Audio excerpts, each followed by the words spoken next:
More order and regulation. That's what many in the National Treasury are calling for as the Finance Department meets this week for Public Finance Management Week. Bigwigs in Treasury and international bureaucrats are this week in Tshwane deliberating on how best to manage South Africa's purse. But while those within the department are calling for tougher rules, some analysts believe that's exactly the opposite, of what should in fact be happening. Nickolaus Bauer takes a look. A week to discuss the best way to manage South Africa's money post the COVID-19 pandemic. We will draw important lessons for the future of public finance management, and the outcomes of our deliberations here will reinforce our efforts to innovate for this new unknown future. At the same time, we need to strengthen the capacity of the state to deliver effective, efficient, and appropriate services to all our citizens.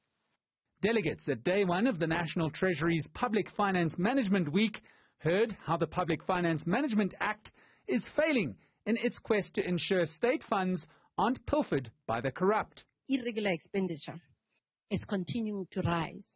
And yes, we can talk about how PFMA is making it difficult for people to deliver.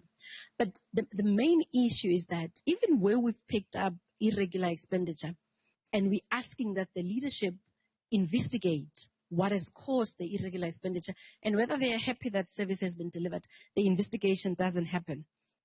And as a result, you'll see that the irregular expenditure continues to rise. Many believe the Public Finance Management Act is the last line of defense against the misuse of public funds. But others argue that the PFMA is a useful idiot in the manifestation of grand corruption. Irregular government expenditure reported in the 2019-2020 financial year was 54 billion rand. But that doesn't mean this much was simply stolen. Instead of enabling managers, what the PFMA has become is a very restrictive device which makes it very difficult for managers to move. When I was researching this, one senior treasury official told me that it was easier to, I think she said, buy an aeroplane than to buy a book, if you look at the PFMA regulations. Accordingly, there are some calling for the relaxing of rules to help senior government officials get things done. Obviously, it's public money. You have to have rules. Nobody sensible would deny that.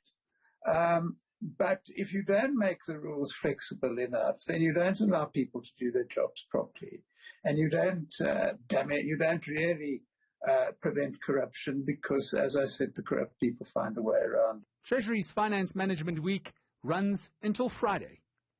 For Newzroom Afrika, Channel 405, I'm Nickolaus Bauer in Johannesburg.